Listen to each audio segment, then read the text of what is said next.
Welcome, everyone, to journey through the books of the prophets, continuing with Shmuel Bet, the second book of Samuel. We are in the 19th chapter.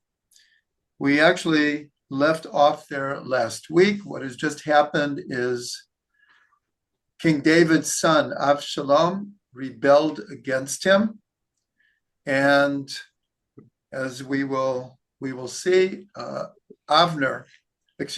Yoav, the general of David, even though King David told everyone, do not harm Avshalom. He had hoped, despite the rebellion, to reconcile with his son. And he gave strict orders that no one was to harm him. But in the end, Yoav kills him. And we left off last week that David hears this and he begins mourning. So in the beginning of chapter 19, it's a very poignant. It says that Vayivek v'ko amar b'lechto b'ni Avshalom b'ni Avshalom mi yiten muti ani tachtecha Avshalom b'ni. So here we see David is really crushed, and he's calling out to his son, b'ni, my son, Avshalom. He said, would it be that I would die and in place of you? So this, it takes a very, very big neshama. Someone rebels against, it's his son. We can understand that a parent to their children, but here Avshalom would have killed David and try to take his kingdom from him.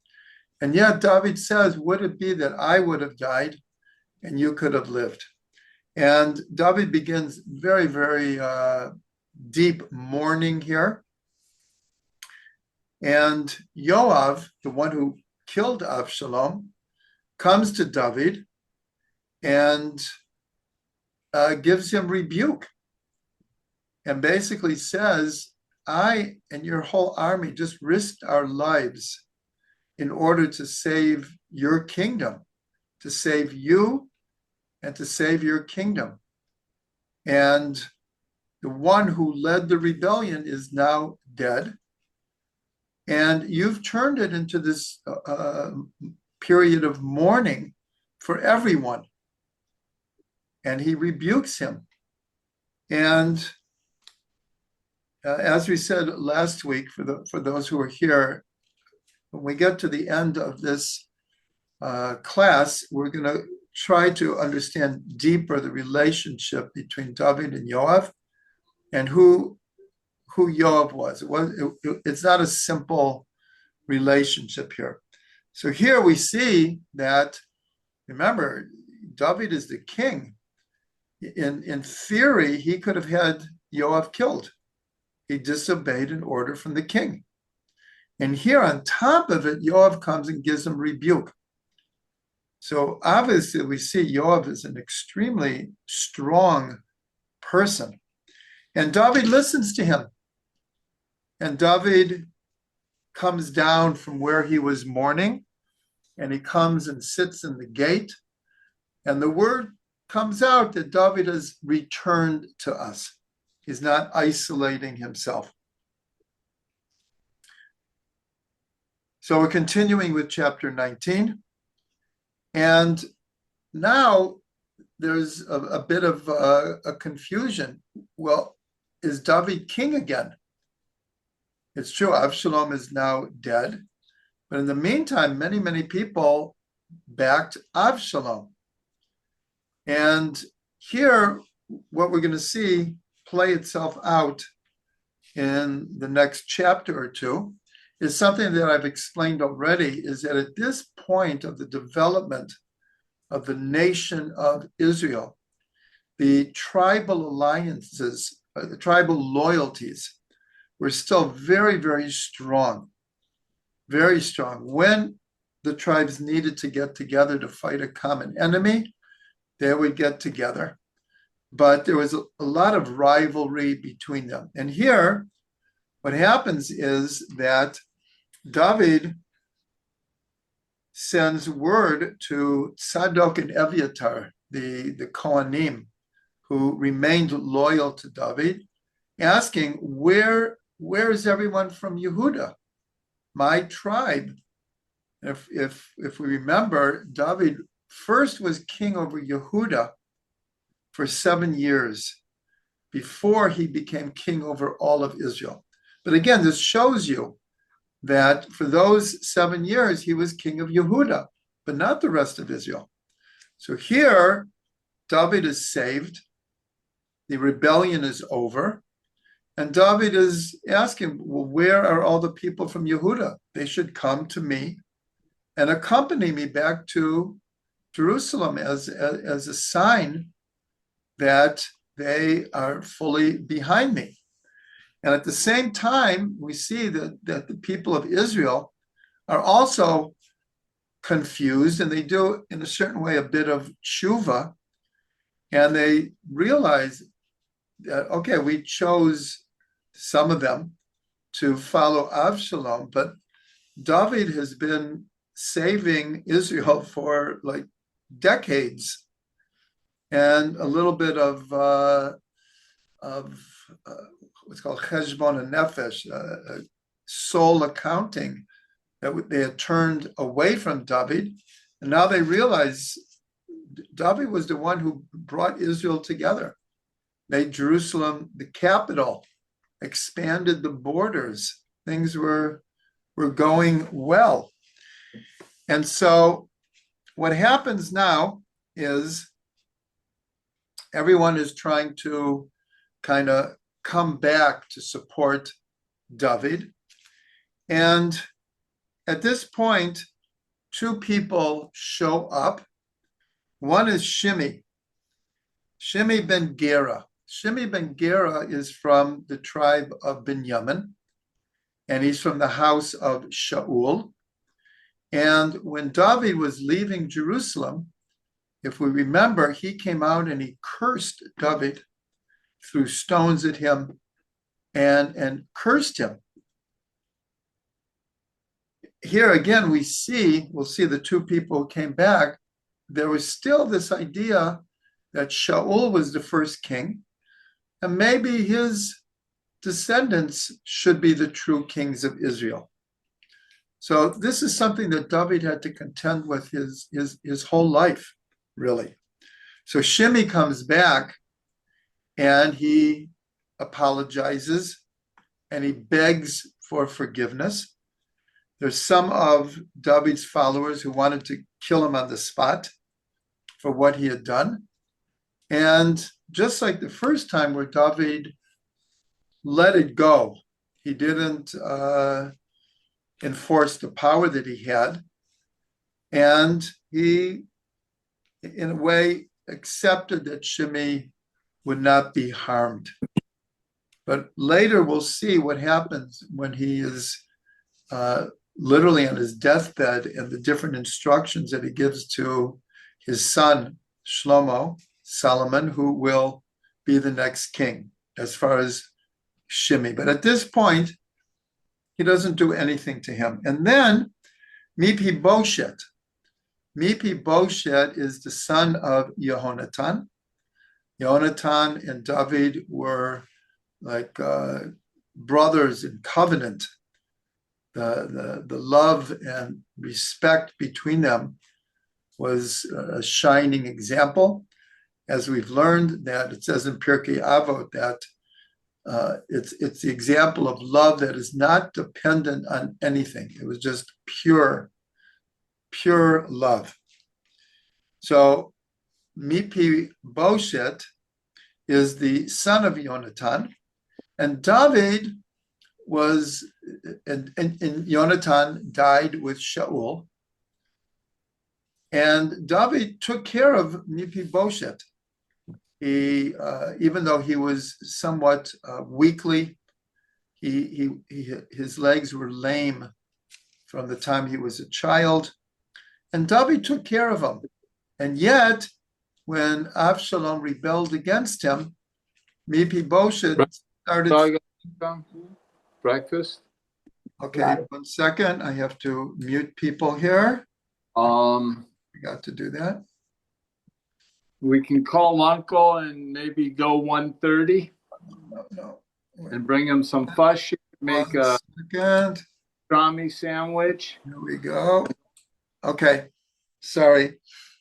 I forgot to mute everyone.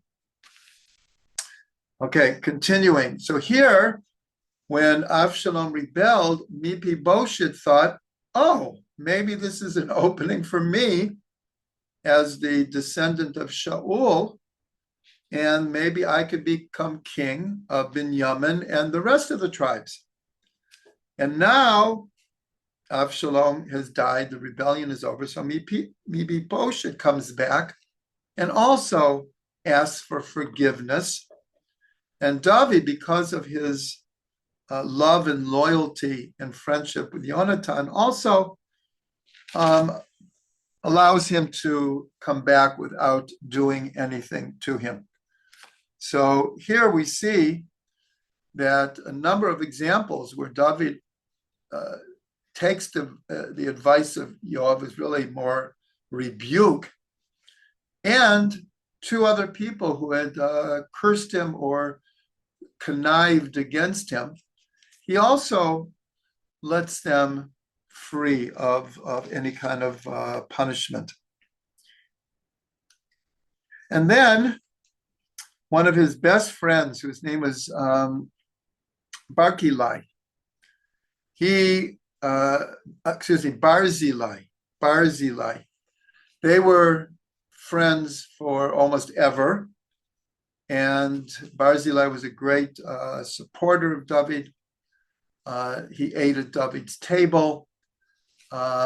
He had many chances to see David in private, and he knew him, as a very close friend. And so now, again, David is trying to come back to Yerushalayim. So he says to Barzillai, come with me. Let's go back like to the old days. You'll eat at my table. We'll take care of your family.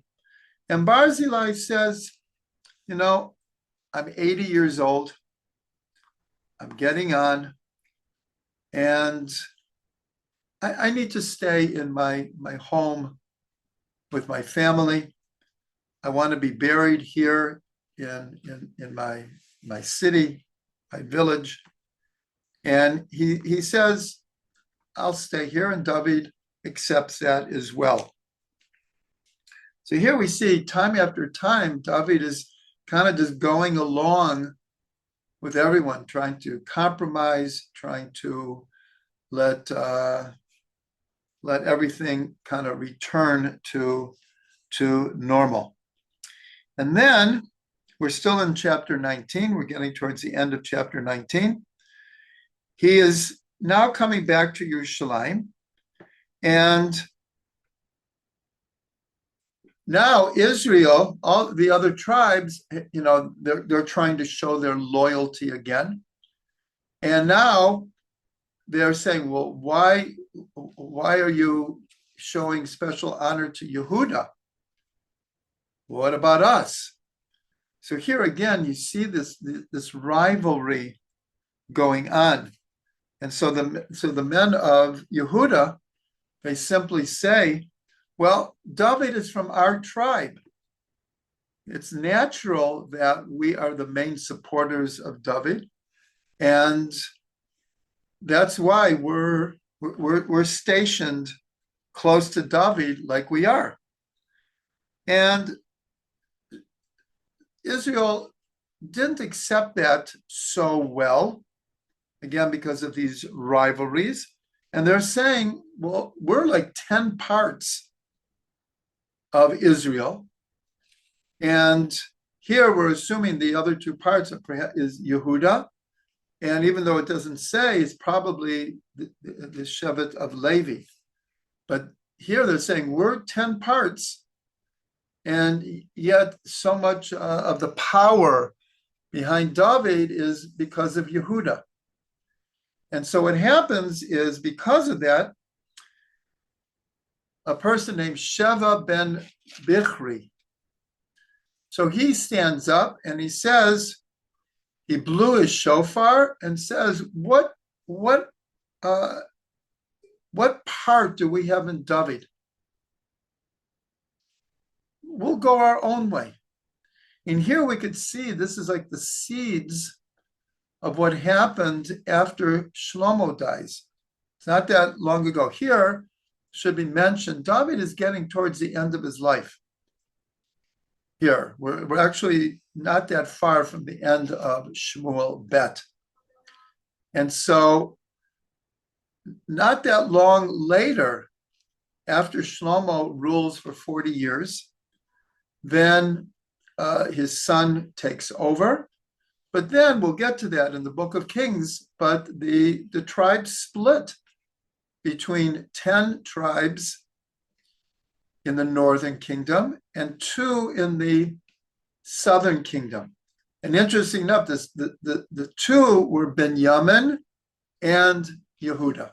And that was the original rivalry, because Shaul was from Benjamin. But in the southern kingdom, they were the 2 tribes and the other 10. But here we see the seeds, because that's what Sheva ben Bichri says. Like, what inheritance do we have with the son of David? Excuse me, with David, the son of Yishai. And so he leads another rebellion. So David has barely made it back to Jerusalem to reconstruct his kingship. And now there's another rebellion. So David does make it back to Jerusalem with those who are supporting him. And 2 things happen. One is, if we remember, one of the horrible things that that Avshalom did on the advice of Achitophel. Achitophel was the very close advisor of David, who threw his weight behind Avshalom. And he gave him, Avshalom, the advice that when David fled Jerusalem, he had left his 10 concubines. And Achitophel says, go in and have relations with them. This will be like a sign to all of Israel that this rebellion is for real. Avshalom is going to be king, and David's kingship is over. This was like a symbolic sign. So when David comes back to Jerusalem, it simply says that he took care of his 10 concubines for the rest of their lives, but he never had relations with them again. And then what happens is David, again, we see a lot of compromise happening, a lot of attempting to kind of put the pieces back together. So when Avshalom rebelled, so he gathered people around him and he started to form an army. And so his general was Amasa. And here we see David is upset at Yoav. Yoav has killed his son against orders, and he replaces Yoav with Amasa. Now here he's taking the general of his, call it his enemy's army, and making him general of his army as a way of trying to, like, okay, what happened, it's over. Let's move on to another chapter here. And so David instructs Amasa to gather an army within 3 days and go after this new rebellion, after Sheva ben Bichri. So what happens, though, is, according to the Talmud, it says that after 3 days, Amasa had not done what he was supposed to do. The Talmud gives him the benefit of the doubt, and they say when he went to gather this army, people were learning Torah, and he didn't want to bother them learning Torah, so he didn't gather the people in time. So now Yoav, who has just been replaced, so he's not like in exile or anything, but he's just not the general anymore. So Yoav, he wants to end this rebellion. He's still loyal to David. And that's some of the mystery of Yoav. He's loyal to David. And it turns out Amasa is a nephew of David, but so is Yoav from different wives, from different sisters. And so Yoav catches up with Amasa, and he says to him, "Brother, how are you doing?" And it says that he took him by his beard, which was considered like a friendly thing to do. In other words, to kiss him on the cheek, which was customary to this day. And when he did that, though, he took a sword and he killed him. So here, Yoav again, this is the third person that we see that he kills under questionable motives. And now Amasa is dead, and Yoav just takes charge, and he goes after Sheva. He's leading a rebellion. So what happens is Sheva comes to a place called Beit Ma'acha, and he's kind of holed up in this city, and Yoav knows that. And so he, by the way, we're in chapter 20 right now, going back to the beginning of the rebellion. Beginning of the rebellion, we moved into chapter 20. So Yoav is now surrounding the city, and he's going to attack it.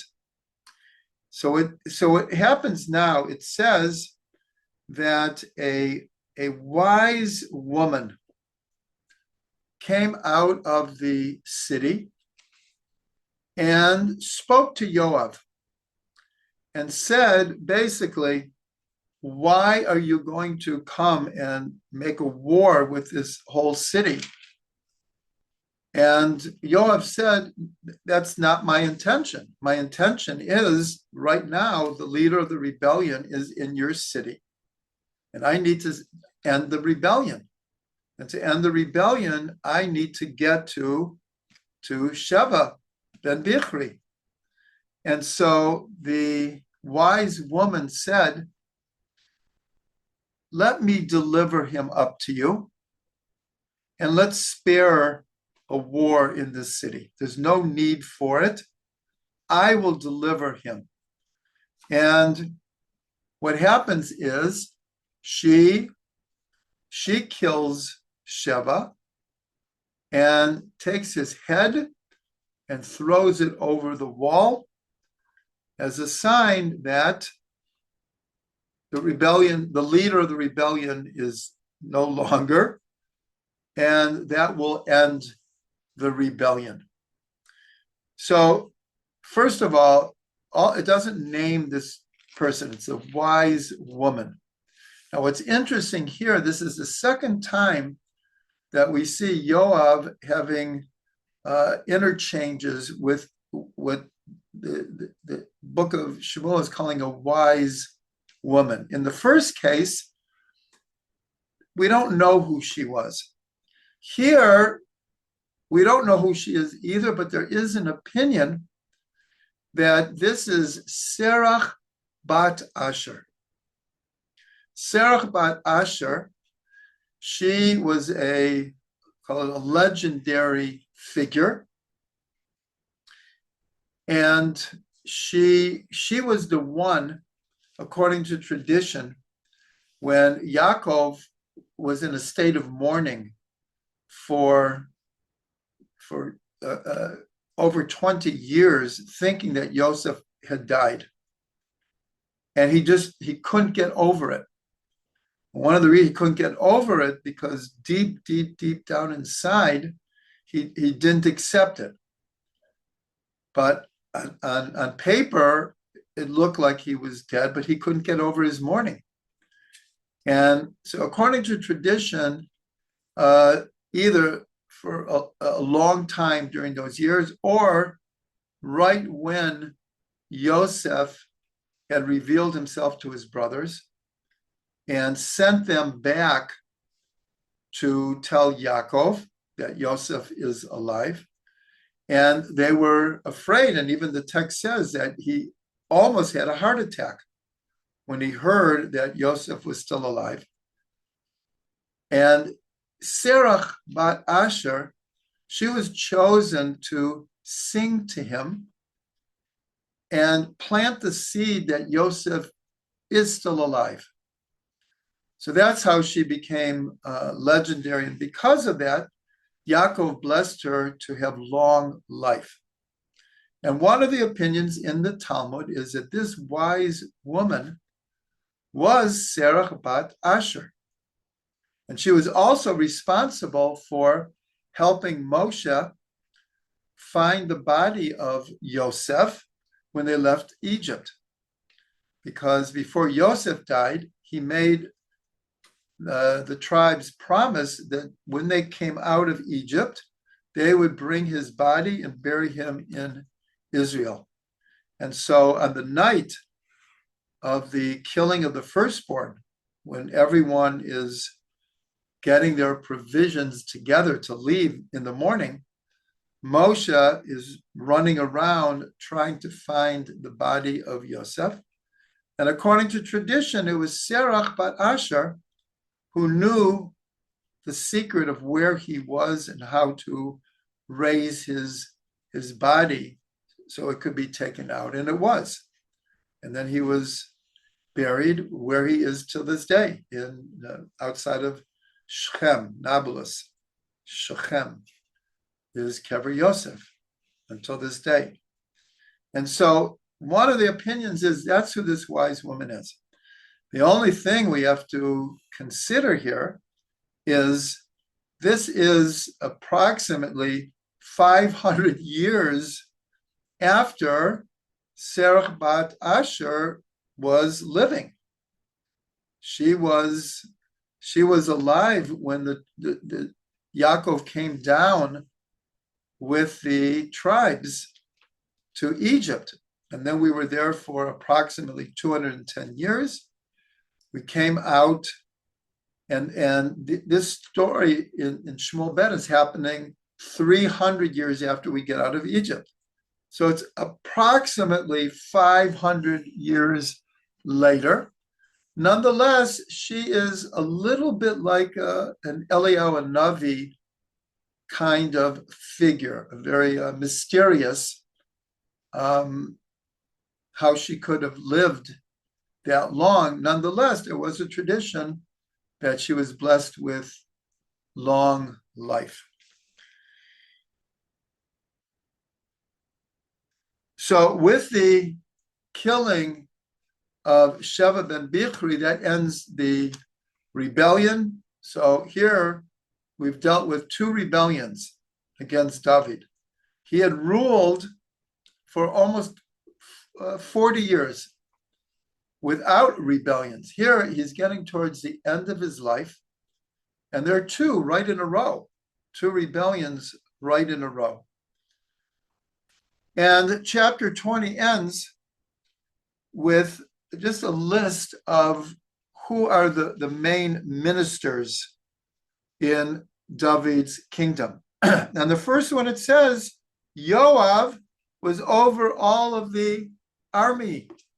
Again, So, and then it continues that Benyahu, one second. One second. Benaiah ben Yehoyada, he was called the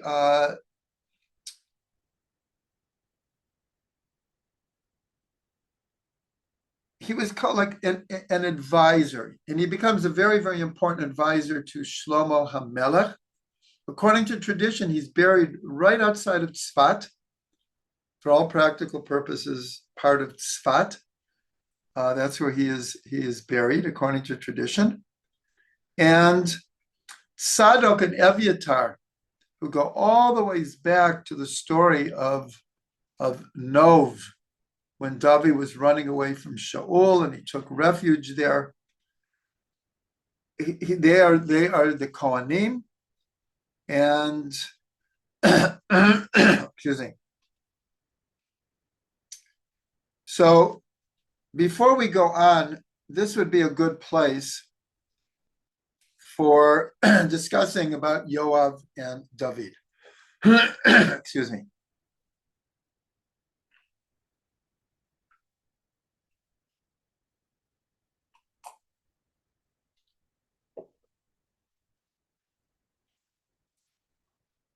So some of this will be review, but we want to look at this whole picture here.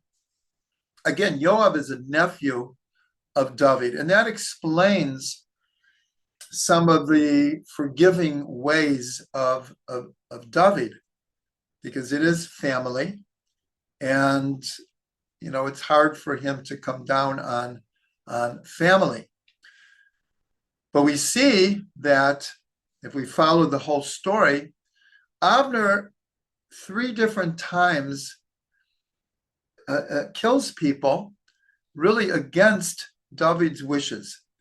The first time is when Avner, who was the general of the son of Shaul.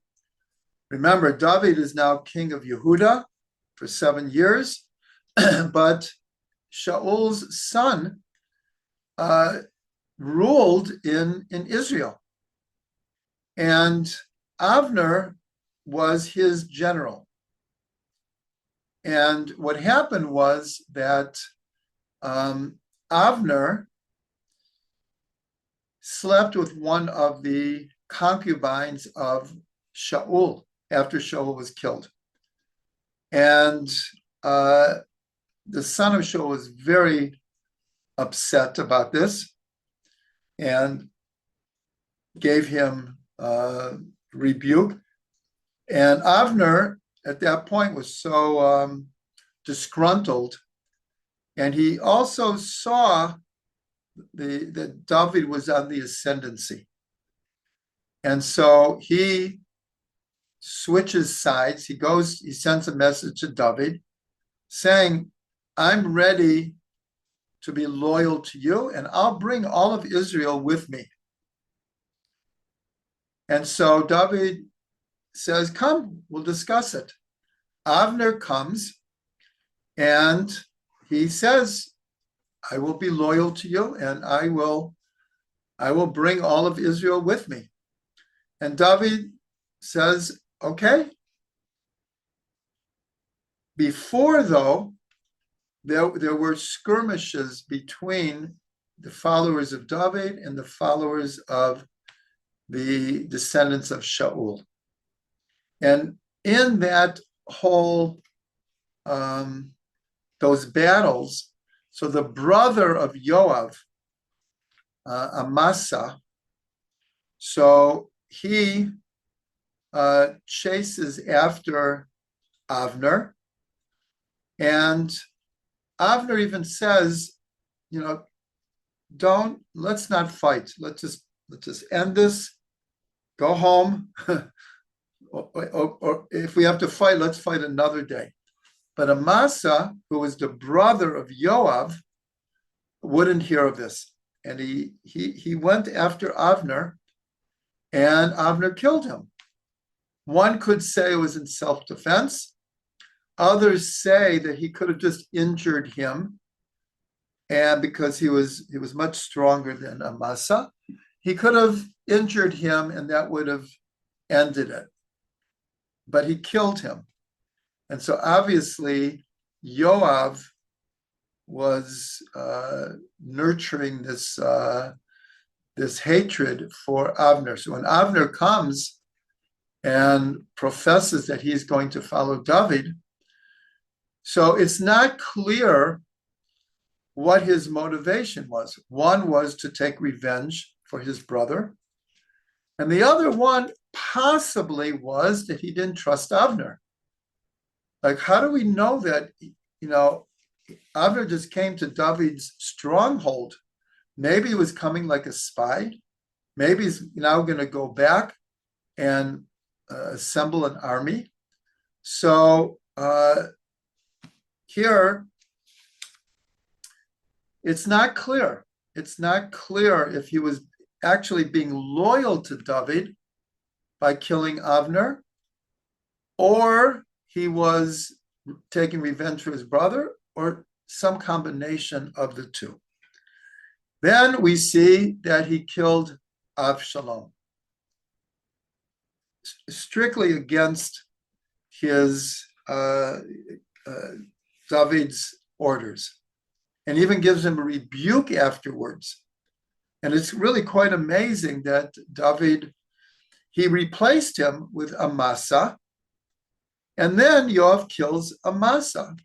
But in the end, right where we ended here, David makes him, he's still the general.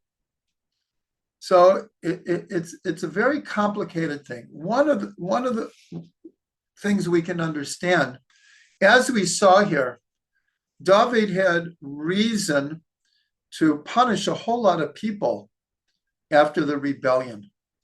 But instead, he just let things go. He even appointed the general of Avshalom's army to be the head of his army. And so David, along with everything else that David was, here you could see his political savvy.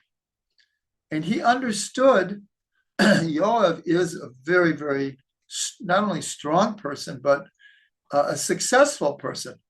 He led many of the wars that David was involved with, and he was very successful. And he was with David from the beginning. And even when Shaul was chasing David, Yoav was already with David. Now, David was, let's call it the underdog at that point. So, and they were blood relations. So Yoav was really very loyal, but we see he had a very independent streak running through him.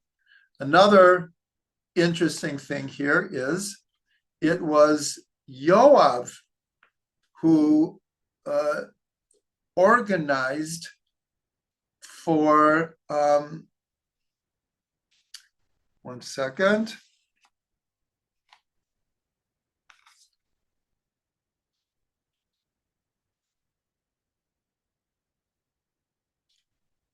Give me 1 second here. Okay, for the husband Uriah of Bathsheba, remember David's attempt to cover up that he had been with Bathsheba and she's now pregnant from him. He tried to cover it up, and he sent word to Yoav to put Uriah on the front lines, and Yoav carried it out. So in a certain way, David owed Yoav. But there's an interesting, it's either a Talmud or a Midrash. Here we see Yoav is implicated in a good number of killings here. And the question is, how did he get away with it? So this Midrash or Talmud says that he was brought before the Sanhedrin, and he was grilled, and each one of them, he had, we'll call it an excuse. He had a reason of why it was legitimate for him to have killed these people. Even though it seemed certainly to be, especially with Avshalom. With Avner, David didn't know about it. And the same thing with Amasa. But about Avshalom, he gave clear orders. With the others, Yoav just acted. And nonetheless, before the Sanhedrin, first of all, we have to understand to be found guilty of murder in a strict Torah sense is very difficult. Very, very difficult. You have to be warned in advance. There have to be two witnesses, no extenuating circumstances. And so in each of these cases, he was able to convince the Sanhedrin that maybe he wasn't completely guiltless, but he could not be found guilty under Torah law for what he had done. So that really complicates the story very much. Before, many, many chapters ago, it says in one sentence, it says that David did justice and charity for the people, and Yoav was his general. So the question is, why are these two things put together? And so one of the commentaries says that David was able to do justice and charity because Yoav was fighting his wars and helping him establish his kingship that allowed him to be the dispenser of charity and justice.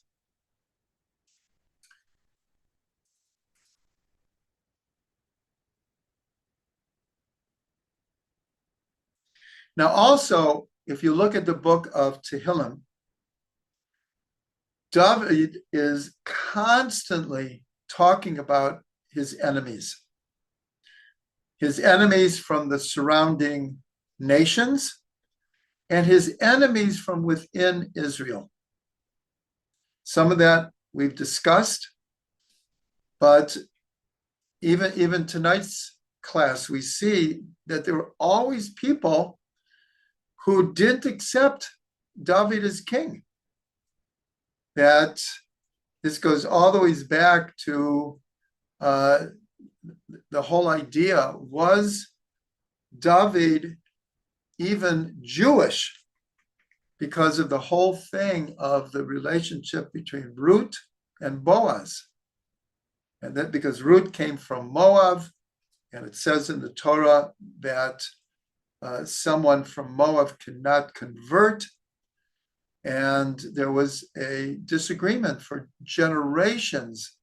Does this apply only to the men of Moab or to the men and women of Moab? Boaz gave his legal opinion that it only applied to the men. And so, of course, he married Ruth, who was a convert from Moab. And from Ruth and Boaz comes David. And so when Doeg, he was many chapters ago, he spread the rumor maybe David isn't kosher. So David had to contend with this his whole life. His whole life, he had enemies within Israel. He had enemies outside of Israel. And here he needed people who were loyal to him. And Yoav was there from the beginning. So we can understand why, even though there are many, many different reasons why David could have permanently gotten rid of Yoav, but he didn't. And in a certain way, other than that he was a blood relation, he actually needed him. It was part of his, we'll call it political savvy. Now, I'm going to add two things that we haven't learned yet, but probably in next week's class, that David wanted to take a census of the people. And Yoav comes and says very respectfully, not in a rebuke way, but very respectfully, like, now, why do you want to do this? You don't need to do this. You're putting yourself in danger's way. You're putting Israel in danger's way, because there's a whole thing about how you have to take a census and how you count people. And Yoav was saying, like, don't get involved. But what we'll learn is David nonetheless commanded him to be in charge of the census. David had his reasons why he wanted to count the people. And Yoav went and did it. So here again, we see this kind of strange relationship, and very, very hard to read Yoav's true emotions and true motivations. And one other thing that we will get to is that David has to contend with one more rebellion from another son of his, Adoniyahu. This really is only in the beginning of the book of Malachim, but we're not actually that far from it. And Yoav follows Adoniyahu. So that we'll have to get to. So I'm only bringing it up because if we're trying to get a whole picture, we still have a couple more incidences. But here we see a very, very complex family, political, complex situation between David and Yoav.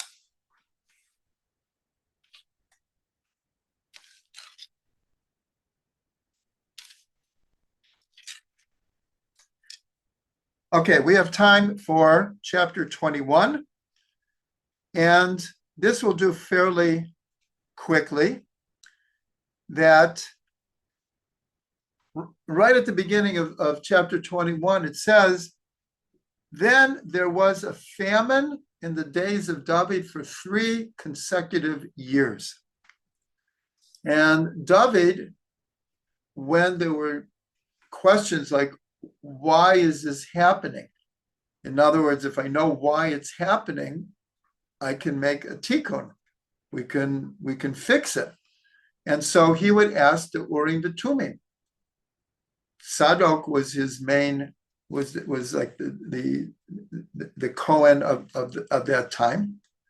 And God reveals to him it was because of what Shaul had done to the Givonim. Now, there's a whole question, well, why wasn't there a famine in the time of Shaul? Shaul only ruled for 2 years, even though the story is fairly, seems very spread out over many years. He actually only ruled for 2 years. And in those 2 years, he really did 4 different things that were very wrong. One was that when he first became king, Shmuel told him that they were going to gather together and he was to wait until Shmuel came. And they were going to offer offerings. And Shmuel didn't come when Shaul thought he would. And the people were getting restless. And so Shaul didn't wait for him.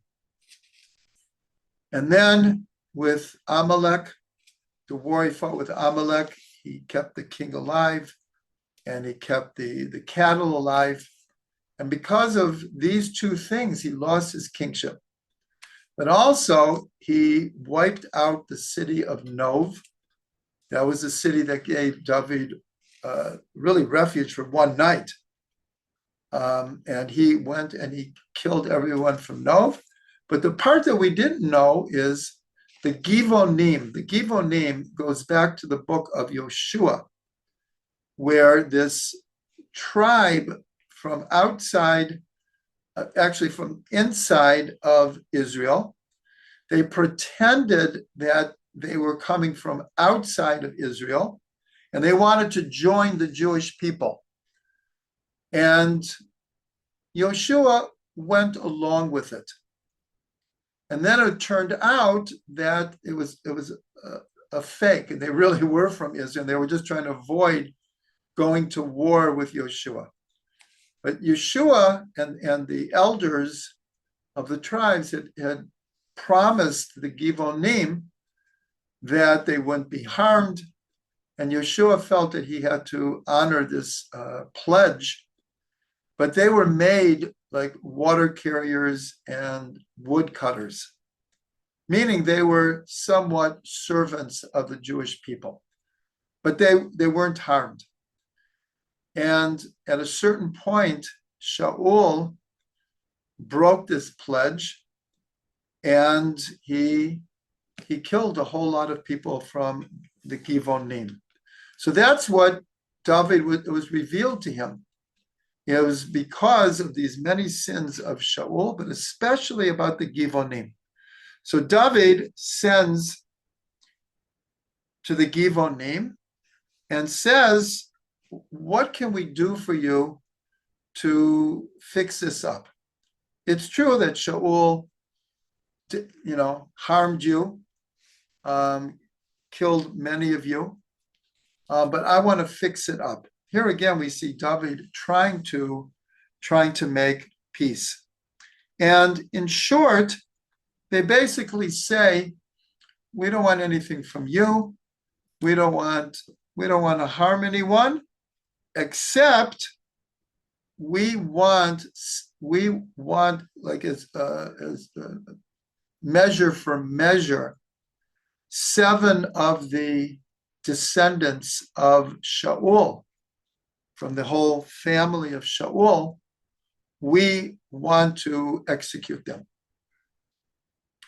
And David goes along with it. And he hands over these 7, and they are executed. So I want to mention here, and by the wise woman who cut off Sheva's ben Bichri's head in order to stop that rebellion. And the question is, in Jewish law, and this came up in the story of Shimshon, that according to Jewish law, if, let's say, an enemy surrounds a city and says, we'll take the siege away, but you have to turn over 10 Jews. The law is you can't do that. You can't do that. But what happens if it's a specific person and they have a specific reason for asking for this person? Then you're allowed to. And this happened in the story of Shimshon. The Philistines came to the Jews and said, we know that Shimshon is hiding with you. Turn him over. If you remember the story, Shimshon had convinced the Philistines that he was not acting on behalf of Israel. It was like a private feud. And so when the Philistines came to Israel, it was just like, we're not suspecting that Shimshon has been fighting us for you, but we know that he's hiding among you. So turn him over and we won't fight you. And they did, because according to Jewish law, in that kind of a case, if that person would cause, many people to be harmed or killed, then you could turn over that specific person. But if it's anonymous, you can't. And so here, the wise woman, so she went according to that kind of legal thought, because Yoav was just saying, we just want Sheva ben Bichri, and we'll leave everyone alone. And so she went along with it. And here, David, in a certain way, goes along with it also, because here, this situation has to be worked out. There's a famine for 3 years. And God is saying it's because of this whole situation. Not a simple story, that's for sure. Not a simple story. So after these 7 people are killed by the Givonim in revenge, so David though makes sure that they are all brought back for proper burial. And at that point, Shaul and Yonatan had been buried somewhat temporarily. If you remember that they had cut off Shaul's head and nailed it and him to the walls of Beit Shan. And then some very loyal people, they snuck in there and they took the body so they could bury him. But here, David now wants to give him like a permanent burial in the tribe of Benjamin and Yonatan. And so that's what happens here. Obviously, David was not really happy with this idea of turning over these 7 people in order to end the terrible situation here. But as king, he had the right to do it. The king had a lot of power, and here he used his judgment that this is what he had to do. And one second.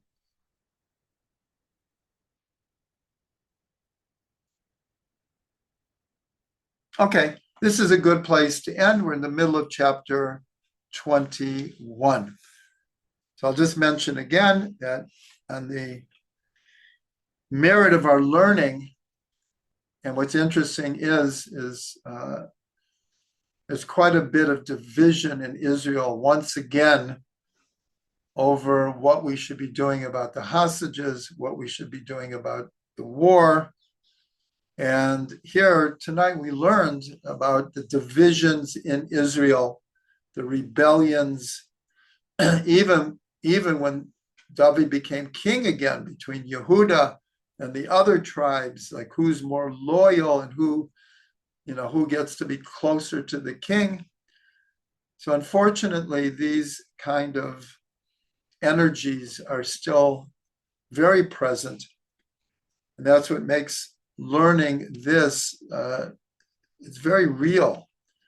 I didn't mention that at the beginning, but what we learned tonight is very, very appropriate for the kinds of energies, and especially over like who's the most loyal to the hostages, who's the most loyal to what's good for Israel.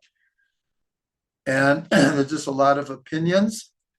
I'm not commenting on my own opinion, but in all cases, we should be able to end the war by defeating our enemies and returning our hostages as soon as possible.